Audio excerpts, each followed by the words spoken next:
আসসালামু আলাইকুম এভরিওয়ান, কেমন আছেন সবাই? তো অনেক দিন পর একটা বড় ভিডিও নিয়ে আসলাম। আসলে বড় ভিডিওতে ভয়েস দিতে হয়, আর ভয়েস দেওয়ার একেবারেই সময় পাই না, তার জন্য বড় ভিডিও আপলোডও করতে পারি না।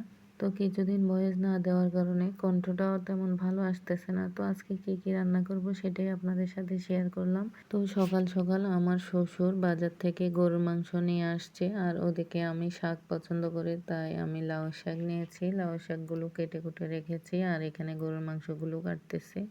তো আজকে আসলে গরুর মাংস রান্না হবে না, গরুর মাংস দিয়ে বিরিয়ানি রান্না করব। ছেলে মেয়ে আবদার করছে বিরিয়ানি খাবে, তো ওদের দাদু গরুর মাংস নিয়ে আসছে। তো এই যে গরুর মাংসগুলোকে আমি ছোট ছোট পিস করে কেটে নিচ্ছি। আসলে শহরে গেলেও ব্যস্ত থাকি, গ্রামে আসলেও ব্যস্ত থাকি, যার কারণে কোনো ভিডিও করা হয় না, ভিডিও আপলোডও দেওয়া হয় না। ইদানিং পেজের রিচ একেবারেই কমে গেছে, তার উপর ফলোয়ারও কমতেছে। অনেকে ফলো দিচ্ছে, দিয়ে আবার আনফলো করে দিচ্ছে। বিষয়টা কিন্তু খুবই খারাপ লাগে, জানি না আপনাদের কাছে কেমন লাগে।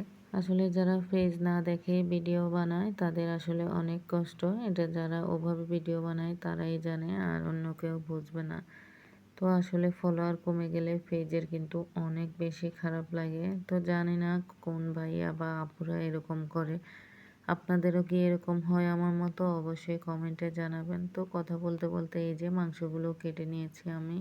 তো মাংসগুলোকে ধুয়ে পরিষ্কার করে আমি রান্নায় চলে যাব। আর ওইদিকে চর্বি এবং কয়েকটা হাড় ছিল, সেগুলোকে আলাদা করে নিয়েছি। তো মাংসগুলোকে এখন একটা বলের মধ্যে নিয়ে নিয়েছি। মাংস কিন্তু এখানে মনে হয় প্রায় 3 কেজির মতো হবে। তো আমি আজকে মাটির চুলায় রান্না করব। মাটির চুলায় মাংসগুলোকে আগে কষিয়ে নেব, পরে আবার গ্যাসে রান্না করব। এই যে লার্কির চুলায় আগুন জ্বালিয়ে দিলাম। তো গ্রামে গেলে আমি কিন্তু বেশিরভাগ লার্কির চুলায় রান্না করি। আর এদিকে আমি চাউলটা বেছে নিচ্ছি, তেমন কিছু নেই যদিও বা, তারপরও কুলার মধ্যে চাউলটা বেছে নিচ্ছি। আর এখন তো এরকম কুলা দেখাও যায় না, জানি না আপনাদের ভাষায় কি বলে এটাকে, আমাদের ভাষায় কুলা বলে।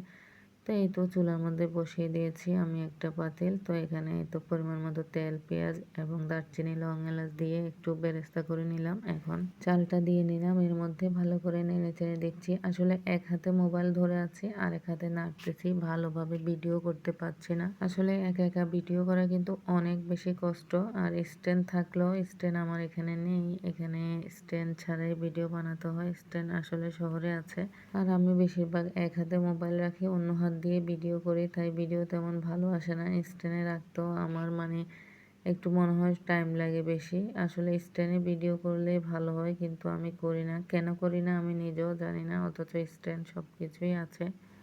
তো এই তো চালটা ভালো করে হয়ে গেছে। এখন আমি এখানে পানিও দিয়ে নিয়েছি অফ ক্যামেরায়।